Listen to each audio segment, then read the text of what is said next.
চেষ্টা করতো, প্রচন্ড ভয় পেত। এখন তো ইনশাআল্লাহ সবকিছু ঠিক হয়ে গেছে। মিঠু এখন আমাদের দেখলেই হবে, আমার পরিবারের যারাই দেখতে পাবে হাঁটতে আসার জন্য সে অস্থির হয়ে যায়, তখন সে একটু হাত তুলতে পারবে।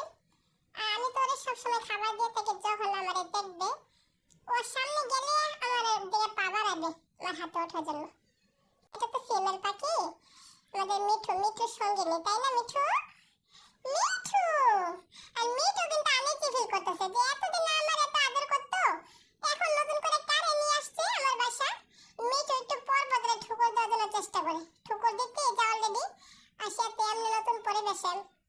তাছাড়া আবার মিঠু তারা ঠুকুর দিতে যায়, সে খুব ভয়